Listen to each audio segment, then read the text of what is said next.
Hello, everyone. I hope you're doing well tonight.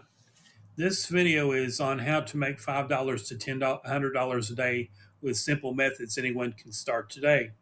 Um, hey, welcome. And I want to share something with you today that could genuinely change your financial situation. And you don't need any special skills or experience to do it.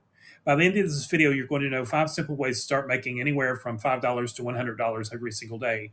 Some of these can start within the next hour. Let's get into it, shall we? Method one is selling things you already own. Look around your home right now: old clothes, shoes, electronics, toys, furniture, anything you don't use anymore. Take a photo of it and list it on Facebook Marketplace. People in your area will buy it. It's just the fastest way to make your first $20 to $50. No skills needed, just a Facebook account and a way to message. Method two is delivery apps. Sign up for DoorDash, Uber Eats, or Instacart. You pick your own hours. You work when you want. Drivers regularly make $20 to $100 per day, depending on how much time they put in.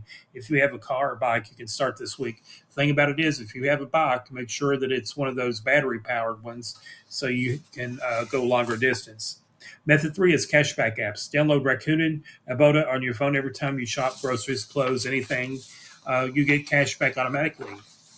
It's not $100, but it's oftentimes $5 to $15 to your pocket every week just for shopping the way that you already do. Method four is simple freelance tasks. Go to a website called Fiverr, and everybody is familiar with Fiverr. People pay for very simple things: typing up documents, writing a short description, scheduling social media posts. If you can type, you can earn on Fiverr. Beginners make $10 to $50 every task. And method five is surveys. Everybody knows about surveys. Sign up for Swagbucks or Inbucks dollars. They pay you to watch videos, answer survey questions, complete small tasks online. You won't get rich, but you can make $5 to $20 a day from your couch or at your own pace in your own time. And sometimes it's only just $1 a day. It just depends on how it is. Here's the most important thing I want you to take away from this. You don't need to do all five of these. Just pick one. Start with the one you feel easiest to you. Even $5 a day is $150 a month. That's a real difference in your life. If this video has helped you, please subscribe. I make videos ever so often, and I hope that this has been a benefit to you. And I'll see you in the next video.